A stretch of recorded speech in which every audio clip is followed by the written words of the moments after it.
بسم اللہ الرحمن الرحیم الحمدللہ وکفا وسلام علی عبادہ الذین اصطفیٰ اما بعد فقد قال اللہ تعالی فی کتابہ المجید وفرقانہ الحمید اعوذ باللہ من الشیطان الرجیم بسم اللہ الرحمن الرحیم لقد جاءکم رسول من انفسکم صدق اللہ العظیم وصدق رسولہ النبی الکریم۔ محترم حاضرین و ناظرین، اہل اسلام اور اہل ایمان کا بچہ بچہ نبی پاک صاحب الاولاق صلی اللہ علیہ وسلم کے نام نامی کو جانتا ہے۔ جب کوئی مسلمان بچہ پیدا ہوتا ہے تو پیدا ہوتے ہی اس کے کان میں اذان کہی جاتی ہے اور وہ اسی وقت سے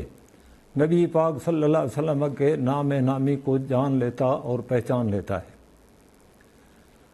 اللہ کریم نے اپنے محبوب صلی اللہ علیہ وسلم کو اتنے فضائل، اتنے کمالات، اتنی عظمت اور اتنی شان عنایت فرمائی ہے جس کی کوئی حد اور انتہا نہیں ہے جی۔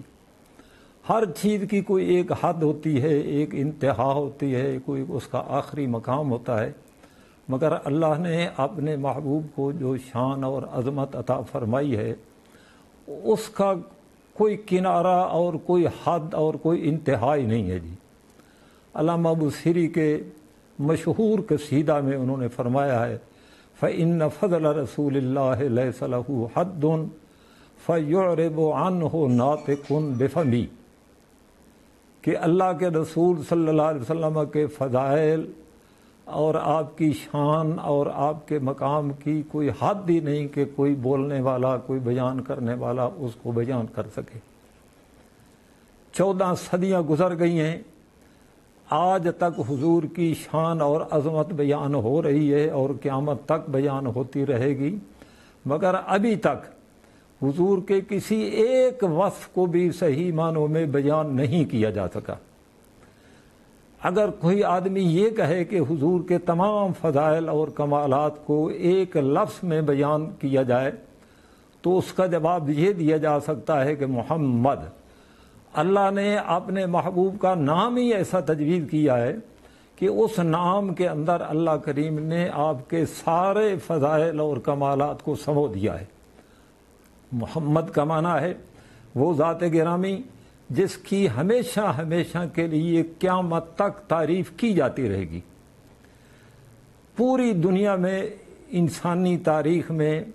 واحد ذات ہمارے نبی پاک صلی اللہ علیہ وسلم کی ہے جن کی پیدائش سے پہلے بھی ان کا تعارف موجود ہے۔ دنیا میں کوئی ایسا شخص آج تک نہیں پیدا ہوا، نہ قیامت تک پیدا ہوگا کہ اس کی ولادت سے پہلے ہی اس کی کوئی اچھائیاں یا اس کے کوئی حالات یا اس کے کمالات لوگوں کو معلوم ہو سکیں۔ اس کی پیدائش کے بعد ہی اس کا نام بھی سامنے آتا ہے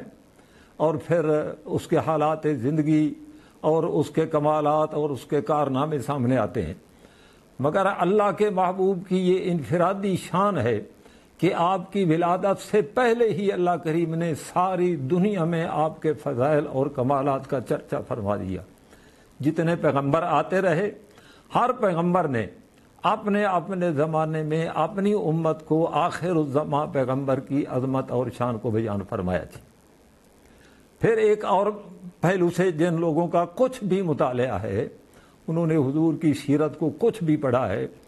وہ اس بات کی تائید کریں گے کہ آدمی ورطہ حیرت میں پڑ جاتا ہے کہ حضور کی زندگی کا کون سا پہلو بیان کرے اور کون سا چھوڑ دے۔ آپ کے بچپن کو دیکھ لیں، آپ کے لڑک پن کو دیکھ لیں، آپ کی جوانی کو دیکھ لیں، آپ کے بڑھاپے کو دیکھ لیں، آپ کے شادی والے پہلو کو دیکھ لیں، آپ کے جہادی پہلو کو دیکھ لیں، آپ کی تعلیم اور تربیت کے پہلو کو دیکھ لیں، جس پہلو سے بھی دیکھیں نبی پاک صلی اللہ علیہ وسلم سراپا تعریف ہی تعریف ہیں، کمال ہی کمال ہیں، شان ہی شان ہے۔ بچپن عام طور پہ ہر انسان کا وہ بچپن ہی تصور کیا جاتا ہے، مگر ہمیں تاریخ بتاتی ہے، سیرت کی کتابیں بتاتی ہیں کہ حضور نے بچپن میں بھی کوئی ایسی حرکت نہیں فرمائی جو خلاف تہذیب ہو۔ مثال کے طور پہ ہماری کتابوں میں لکھا ہوا ہے حضور نے بچپن کے زمانے میں کبھی بھی جس طرح ہمارے بچے بستر گندا کر دیتے ہیں، پیشاب کر دیتے ہیں، مائیں دھوتی ہیں، اور یہ عام معمول کی بات ہے، روٹین کی بات ہے، مگر حضور نے اپنے بچپن میں کبھی اپنے بستر کو بھی خراب نہیں فرمایا۔ اور اس سے بڑھ کر اگلی بات، حضور نے جتنا عرصہ دودھ پیا، سیدہ حلیمہ کہتی ہیں آپ نے ہمیشہ دائیں طرف سے میرا دودھ پیا۔ میں نے ایک دو دفعہ تو یہی سمجھا کہ شاید بچے جس طرح کرتے ہیں کوئی سیر ہو گئے ہیں اس لیے دوسری طرف سے نہیں پی رہے، تو کہتی ہیں بعد میں نے کئی دفعہ تجربہ کیا کہ آپ کی طرف میں نے جب بائیں طرف چھاتی کی تو آپ نے فابا، آپ نے انکار فرما دیا۔ اس کی توجیہ ہمارے علماء نے یہ بیان فرمائی ہے کہ آپ کو معلوم تھا اپنے نور نبوت سے کہ اس دودھ میں آپ کا ایک شریک بھائی بھی ہے، تو اپنے شریک بھائی کے لیے آپ اس کے حصے کا دودھ چھوڑتے تھے۔ تو یہ بچپن میں آپ کی عقل مندی اور آپ کے عدل و انصاف اور آپ کی دانش مندی کا یہ عالم ہے۔ اس کے بعد آپ کا لڑک پن ہے، آپ کی جوانی ہے، آپ کی اتنی پاکیزہ جوانی ہے کہ وہ فرشتوں کی طہارت بھی اس پر قربان ہے جی۔ یعنی آپ جس پہلو سے، جس زاویے سے دیکھیں، جس جہت سے دیکھیں، نبی پاک صلی اللہ علیہ وسلم کی ذات کے اندر اللہ نے کمال ہی کمال رکھا ہے۔ اعلیٰ حضرت مولانا احمد رضا خان نے ایک بہت شاندار خراج عقیدت پیش کیا ہے، وہ کمال حسن حضور ہے کہ گمان نقص جہاں نہیں، یہی پھول خار سے دور ہے، یہی شمع ہے کہ دھواں نہیں۔ ہم سارے جانتے ہیں ہماری آئلی زندگی میں، خاندانی زندگی میں، گھریلو زندگی میں انسان باہر تو بہت سارا وقتی طور پہ لبادہ اوڑھ لیتا ہے۔ بڑے بڑے لوگوں نے، ہم جانتے ہیں، تاریخ بھری بڑی ہے، ہمارا مشاہدہ ہے کہ بڑے بڑے لیڈروں نے دو دو لبادے اوڑھ رکھے ہیں جی۔ ان کا باہر کا لبادہ اور ہوتا ہے اور گھر کا اور گھر کی چار دیواری کے اندر ان کا لبادہ دوسرا ہوتا ہے جی۔ مگر اللہ کریم نے اپنے محبوب صلی اللہ علیہ وسلم کے ظاہر اور باطن کو ایک بنایا۔ جس طرح آپ کا ظاہر پاکیزہ تھا اور اجلا تھا، ٹھیک اسی طرح آپ کا باطن بھی اجلا تھا۔ آپ اپنی چار دیواری کے اندر، اپنے اہل خانہ کے اندر، اپنی بیویوں کے اندر بھی اسی طرح کے پاکیزہ تھے۔ تو میں عرض یہ کرنے لگا ہوں کہ جس زاویے سے، جس پہلو سے نبی پاک صلی اللہ علیہ وسلم کی زندگی کو دیکھا جائے، آپ سراپا کمال ہی کمال نظر آتے ہیں، عظمت ہی عظمت نظر آتے ہیں، شان ہی شان نظر آتے ہیں جی۔ آپ کی جہادی زندگی ہے جی، میدان جنگ ہے جی، آپ کے غلاموں کے ساتھ آپ کے تعلقات ہیں جی، خادموں کے ساتھ ہیں، بچوں کے ساتھ تعلقات ہیں جی۔ تو جس پہلو سے بھی دیکھیں نبی پاک کی زندگی میں کہیں جھول نظر نہیں آتا۔ ابو جہل جیسے دشمن نے آپ کے پیغام توحید کو تو ضرور جھٹلایا، مگر آپ کی ذات پر وہ انگلی نہیں رکھ سکا جی۔ اس لیے اللہ کریم نے فرمایا کہ فَإِنَّهُمْ لَا يُكَذِّبُونَكَ وَلَٰكِنَّ الظَّالِمِينَ بِآيَاتِ اللَّهِ يَجْحَدُونَ۔ اے میرے محبوب، یہ کفار مکہ، یہ مشرکین مکہ آپ کی تکذیب نہیں کرتے ہیں، آپ کو نہیں جھٹلاتے ہیں، بلکہ یہ اللہ کی آیات اور اللہ کے پیغام کو جھٹلاتے ہیں جی۔ پھر اس کے بعد ایک اور بات دیکھیے، حضور نے 40 سال اہل مکہ کے سامنے گزارے ہیں جی۔ حضور نے کوئی باہر سے آ کر دعویٰ نبوت نہیں فرمایا۔ ہوتا ہے نا ایک آدمی باہر سے آیا، اس کے باہر کے حالات کا ہمیں پتہ نہیں، اس کے بچپن کا پتہ نہیں، اس کے لڑک پن کا پتہ نہیں، اس کے جوانی کے حالات کا پتہ نہیں، اس کے بڑھاپے کا پتہ نہیں۔ حضور کے 40 سال لوگوں کے سامنے گزرے ہیں، دن رات ان کے سامنے رہے ہیں، اور جب حضور نے اعلان نبوت فرمایا ہے تو اس وقت اپنی نبوت کی دلیل اپنی 40 سالہ زندگی کو بیان فرمایا کہ میری نبوت کی صداقت پر میری 40 سالہ زندگی ہے۔ چنانچہ ان سے پوچھا، لوگوں کو اکٹھا کیا، اور جب ابو قبیس پہ کھڑا ہو کے آپ نے پوچھا کہ لوگوں، اگر میں تمہیں یہ کہوں اس پہاڑ کے پیچھے ایک لشکر بیٹھا ہے جو عنقریب تمہارے اوپر حملہ آور ہونے والا ہے، تو کیا تم میری اس بات کی تصدیق کرو گے؟ تو سب نے بیک زبان کہا کہ ہم ضرور تصدیق کریں گے، کیونکہ آج تک ہم نے آپ کی زبان سے جھوٹ نہیں سنا۔ یہ جو الصادق اور امین آپ کے مشہور القاب ہیں، یہ آپ کو اعلان نبوت سے پہلے ہی اہل مکہ نے دے دیے تھے کہ حضور کی ذات الصادق ہے، آپ کی زبان پر کبھی جھوٹ آیا ہی نہیں ہے، اور آپ نے اپنی امت سے بھی اسی بات کی توقع رکھی ہے کہ میری امت کی زبان پر، کسی کلمہ گو کی زبان پر جھوٹ نہیں آنا چاہیے۔ آپ نے فرمایا میرا امتی بزدل ہو سکتا ہے، کمزور ہو سکتا ہے، بخیل ہو سکتا ہے، مگر میرا امتی جھوٹا نہیں ہو سکتا۔ اسی طرح امانت، آپ اندازہ کر لیں، اہل مکہ آپ کی مخالفت کرتے ہیں، دن رات آپ کے خلاف پروپیگنڈا کرتے ہیں، آپ کی ذات پر اوجریاں پھیرتے ہیں، آپ پھینکتے ہیں، آپ کے رستے میں کانٹے بچھاتے ہیں، آپ پر آوازیں کستے ہیں، مگر پورے مکہ میں نبی پاک کے سوا ان کو کوئی امین آدمی نظر نہیں آتا جی۔ مخالفت کے باوجود، دشمنی کے باوجود، دشمن ہو کر بھی اگر ان کو پورے مکہ میں کسی پر اعتماد ہے تو وہ صرف حضور کی ذات پر ہے۔ چنانچہ وہ اپنی امانتیں حضور کے پاس رکھاتے تھے، اس لیے حضور نے جب ہجرت فرمائی تو حضرت علی المرتضیٰ رضی اللہ تعالیٰ عنہ کی یہ ڈیوٹی لگائی کہ یہ لوگوں کی امانتیں میرے پاس ہیں، آج رات تم نے میرے بستر پر سونا ہے، اور کل یہ ساری امانتیں واپس کر کے تم نے میرے پاس آنا ہے۔ اب قربان جائے حضرت علی المرتضیٰ کے ایمان کے اوپر بھی۔ حضرت علی کہتے ہیں چونکہ حضور نے فرمایا تھا مجھے کہ کل تو نے مدینہ منورہ آنا ہے، تو مجھے اس بات کا یقین تھا کہ میں نے ہر قیمت مدینہ منورہ پہنچنا ہے۔ اب باہر تلواروں کا پہرا ہے، تلواریں نیاموں سے نکال کے دشمن کھڑے ہیں جی، پہرا ہو رہا جی، مگر اس کے باوجود حضرت علی المرتضیٰ رضی اللہ تعالیٰ عنہ گہری نیند سو گئے ہیں۔ ان کا ایمان ہے۔ ایمان پر رسول کا مطلب ہی ہے کہ ساری دنیا غلط ہو سکتی ہے مگر پیغمبر کی زبان سے نکلی ہوئی بات غلط نہیں ہو سکتی ہے۔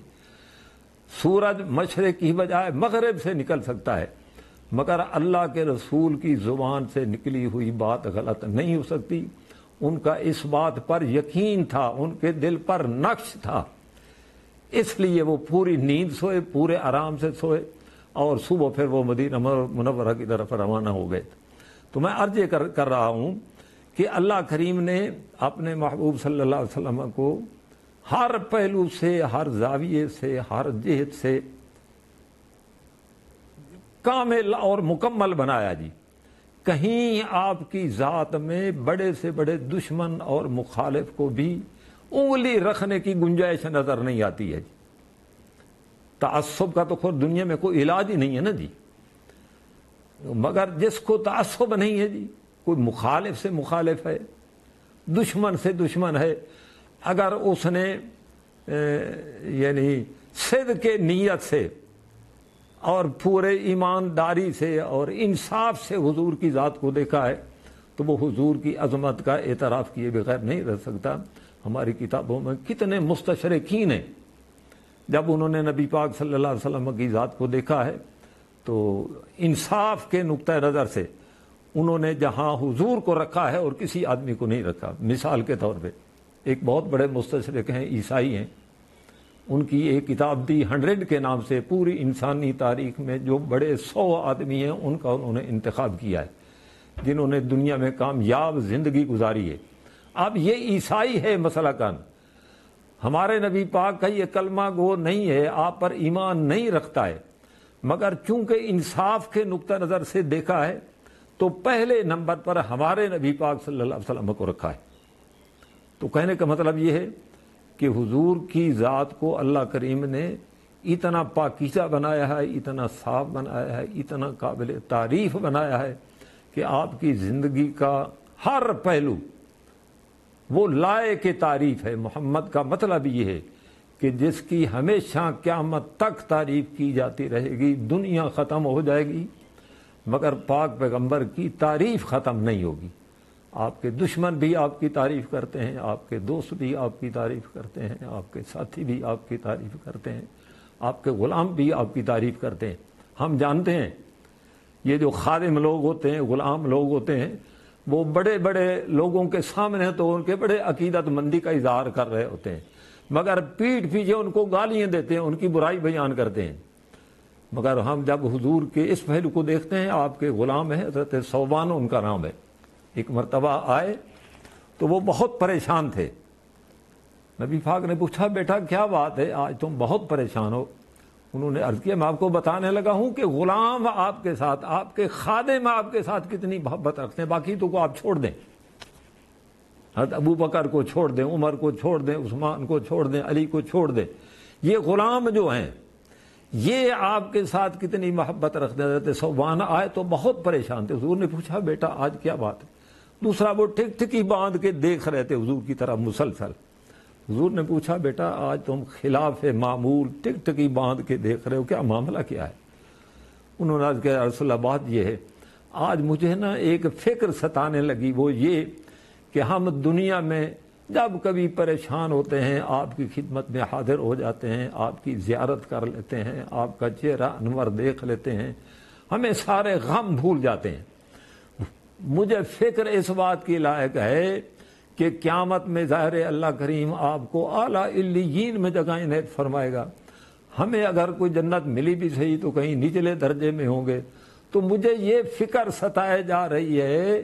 کہ قیامت کے دن بھی جنت میں بھی اگر ہم نے آپ کی زیارت نہ کی تو ہمیں تو جنت میں بھی چین نہیں آئے گا، ہمیں جنت میں بھی لطف نہیں ملے گا۔ تو حدیث میں آتا ہے ابھی حضور نے اپنے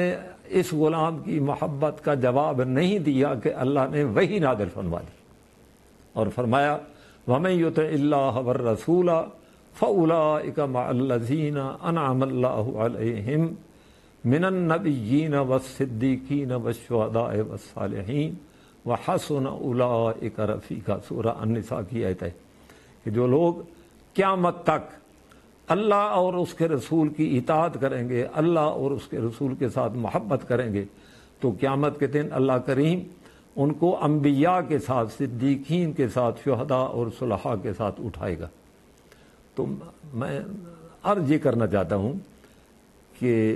ہر پہلو اور ہر زاویے سے اللہ کریم نے اپنے محبوب کی ذات کو قابل تعریف بنایا ہے۔ اللہ کریم ہمیں حضور کی سچی محبت نصیب فرمائے۔ آپ کا تو ظاہر ہے آپ زندگی کا ایک ایک پہلو پر گفتگو کریں تو اس کے لیے بہت وقت درکار ہے جی۔ آپ کے اخلاق کی اللہ کریم نے خود گواہی دی ہے، وَإِنَّكَ لَعَلَىٰ خُلُقٍ عَظِيمٍ۔ آپ اندازہ کر سکتے ہیں، حضرت انس کہتے ہیں میں نے 10 سال حضور کی خدمت کی، یہ بچے تھے، چھوٹی موٹی غلطی بھی ہو جاتی تھی، مگر کہتے ہیں پورے 10 سال میں نبی پاک صلی اللہ علیہ وسلم نے مجھے کبھی ڈانٹا تک نہیں ہے جی، کبھی جھڑکا تک نہیں ہے، کبھی تک یہ نہیں کہا کہ تم نے بھائی یہ کام کیوں کر دیا، ایسا کیوں نہیں ہوا، نہیں کبھی ڈانٹا تک نہیں ہے۔ ہمیشہ پیار اور محبت سے اپنے غلاموں اور خادموں کے ساتھ، اپنی ازواج مطہرات کے ساتھ، اپنے غلاموں کے ساتھ، آپ کا ایک ایک صحابی اور ایک ایک غلام یہی سمجھتا تھا کہ حضور کی ذات سب سے زیادہ میرے ساتھ محبت کرتے ہیں۔ آپ کی محبت کا ایک واقعہ بیان کر کے میں اپنی گفتگو کو کلوز کر رہا ہوں جی۔ ایک صحابی ہیں، ان کا نام حضرت ظاہر ہے جی، یہ ایک دیہاتی صحابی ہیں اور ان کو حضور کے ساتھ اتنی محبت ہے کہ یہ دیہات کے تحفے اور دیہات کی سوغاتیں اور دیہات کے پھل حضور کی خدمت میں لاتے ہیں۔ جب بھی کوئی نیا پھل آتا ہے تو یہ حضور کی خدمت میں پیش کرتے ہیں، اور جب یہ واپس جاتے ہیں تو حضور شہر کے تحفے اور شہر کی چیزیں، شہر کی مصنوعات ان کو دیتے ہیں، اور حضور فرماتے ہیں کہ یہ ظاہر میرے لیے میرا دیہات ہے اور میں اس کا شہر ہوں۔ اب یہ ایک دیہاتی صحابی ہے، کوئی شکل شبات کے اعتبار سے بھی اتنا بڑا آدمی نہیں ہے، کوئی مالی اعتبار سے بھی بڑا آدمی نہیں، غریب سا آدمی ہے، تو ہماری کتابوں میں لکھا ہوا ہے کہ ایک دن یہ مدینہ منورہ کی منڈی میں بیٹھے کچھ سودا سلب خرید رہے تھے، ان کا دھیان ادھر تھا، تو حضور نے دیکھ لیا کہ میرا غلام آج منڈی میں بیٹھا ہوا ہے، تو انہوں نے پیچھے سے آ کر، حضور نے پیچھے سے آ کر، یعنی حضور کی بے تکلفی دیکھیں، محبت، بڑے آدمی یہ کہاں کرتے ہیں چھوٹوں کے ساتھ؟ بھائی بڑے لوگ، میں سرکاری ملازم ہوں جی، سرکاری آفس سے ریٹائر ہوا ہوں جی، جو 20ویں 22ویں اسکیل کا افسر ہے وہ چوتھے اسکیل کے ملازم کو سلام دے کے راضی نہیں ہے جی، اس کے ساتھ مسافہ کرنا وہ اپنی حد تک سمجھتا ہے، مگر نبی پاک نے جب آپ نے اس غلام کو دیکھا تو پیچھے سے آ کر نبی پاک نے یوں اس کے ہاتھ رکھ لیے پیچھے اور ایسے جپھی ڈال لی۔ اب اس ظاہر کتابوں میں لکھا ہے، ظاہر کہتے ہیں کہ میں نے پہچان لیا، اور جب میں نے پہچان لیا کہ یہ میرے محبوب ہیں تو کہتے ہیں میں نے اپنی پیٹھ کو حضور کے سینے کے ساتھ خوب رگڑا، تو خیر پھر حضور نے فرمایا کہ بھائی اس غلام کو کون مجھ سے خریدے گا؟ تو ظاہر کہتے ہیں میں نے عرض کہ یا رسول اللہ اس ناچیز کی، اس غریب آدمی کی کیا قیمت ہوگی؟ آپ نے فرمایا بیٹا تو نہیں جانتا اللہ کے نزدیک تیری کتنی بڑی قیمت ہے۔ تو عرض کرنے کا مقصد یہ ہے کہ حضور کی کو جس پہلو سے بھی دیکھیں حضور کمال ہی کمال نظر آتے ہیں، حضور محبت ہی محبت نظر آتے ہیں، شفقت ہی شفقت نظر آتے ہیں۔ میں نے آپ کے سامنے سورۃ توبہ کی سیکنڈ لاسٹ آیت کا ایک تھوڑا سا حصہ پڑھا، لَقَدْ جَاءَكُمْ رَسُولٌ مِّنْ أَنفُسِكُمْ، اے لوگو تمہارے پاس میرا عظیم الشان رسول آ گیا ہے۔ رسولوں پر جو تنوین ہے ہمارے مفسرین نے لکھا ہے یہ تعظیم اور تفخیم کی ہے، یہ میرا پاک پیغمبر اگرچہ تم ہی میں سے ہے، تمہاری جن سے ہے، انسان ہے، آدمی ہے، فرشتہ نہیں ہے، جن نہیں ہے انسان ہی، مگر اس کی عظمت اتنی ہے، اس کی شان اتنی ہے کہ تم اس کی شان اور اس کی عظمت کا اندازہ نہیں لگا سکتے ہو۔ اللہ تعالی ہمیں حضور کی سچی محبت نصیب فرمائے۔ وآخر دعوانا ان الحمدللہ رب العالمین۔ زیادہ ٹائم تو نہیں ہوا؟ نہیں جی